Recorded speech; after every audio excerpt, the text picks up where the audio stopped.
टिप्पणी डॉक्टर आनंद प्रकाश तिवारी जी की। जी सर, बहुत बहुत धन्यवाद। हम सब लोगों की शुभकामनाएं हैं, इनकलाबी सलाम है। और जिस तरीके से एकाधिकारवादी सत्ता के खिलाफ ये आवाज उठी है, मुट्ठियां तनी है, तो निश्चित रूप से एक मॉडल है, आदर्श है। इसके पहले हम लोगों ने देखा इतना लंबा आंदोलन किसानों का चला, लेकिन कुछ माने में यह जो आंदोलन है, ये जो 56 दिनों की यात्रा है, ये कुछ विशेष तरीके का मॉडल है। बात सही है। इस समय विचारों के ऊपर दमन किया जा रहा है, विचारों के ऊपर संकट कर रहा है, विचारों के ऊपर बुलडोजर चल रहा है। अब बनारस तो बिल्कुल बुलडोजरों का घर हो गया है। अभी दाल मंडी के ऊपर पूरा बुलडोजर चलाया जा रहा है, और बनारस में जगह जगह घर, दीवार और ये तो गिराए जा रहे हैं। लेकिन उसके साथ साथ यह भी कि इनके जो बुलडोजर का मॉडल है, वो बुलडोजर केवल घरों पर नहीं चल रहा है, वो बुलडोजर पूरी मानवता पर चल रहा है, वैचारिकी पर चल रहा है। दाल मंडी में भी जो इस समय बुलडोजर चलाया जा रहा है, वो केवल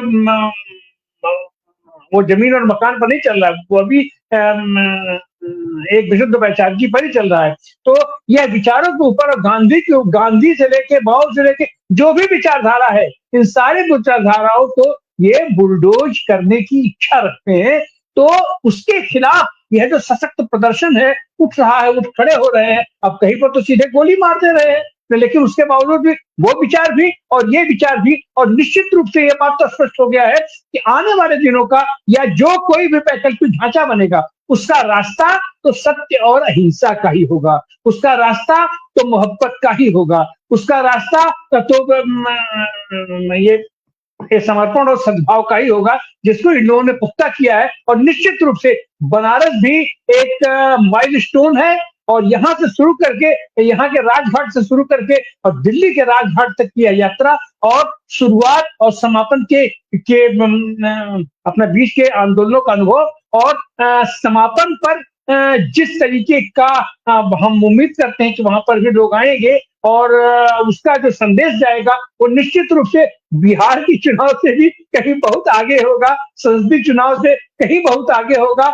और एक वैकल्पिक राजनीति खड़ी करने के लिए, वैकल्पिक समाज व्यवस्था खड़ी करने के लिए, वैकल्पिक सत्ता व्यवस्था खड़ा करने के लिए यह भी एक आदर्श मॉडल होकर के उभरेगा। हमें ऐसी उम्मीद है। हमें ऐसा है तो हम तो ये 26 तारीख का इंतजार करेंगे। जिस संविधान को ये लोग ध्वस्त करने पर आमादा है, जिस संविधान और ये संवैधानिक संस्थाओं के लोग बुलडोज करना चाहते हैं, वो बनारस से लेकर के राजघाट तक की यह यात्रा उसको जो नैतिक बल प्रदान कर रही है, और निश्चित रूप से देश में एक आशा का, उम्मीद का और संघर्षों की नई शुरुआत के रूप में ही हम इसको देख रहे हैं। आप सारे साथियों का बहुत बहुत धन्यवाद, बहुत बहुत आभार जी। बहुत बहुत आपका शुक्रिया डॉक्टर तिवारी जी।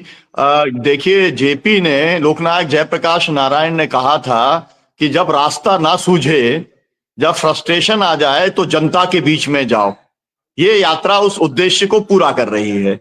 गांधी जी ने ये कहा था कि जब आपको रास्ता ना मिले तो अंतिम आदमी के चेहरा देखते हुए आगे बढ़ते चले जाओ।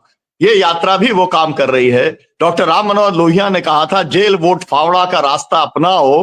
वो ये पदयात्रा वो काम को भी पूरा कर रही है। तो हम बहुत उम्मीद करते हैं कि इस तरीके की देश में तमाम सारी यात्राएं निकलेंगी।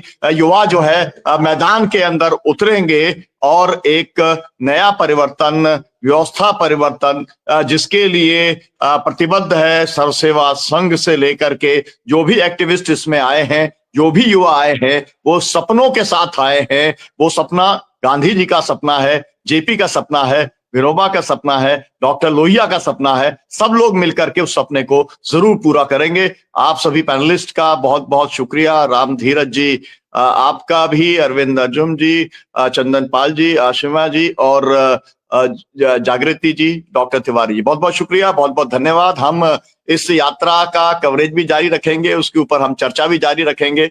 बहुत बहुत धन्यवाद आपका।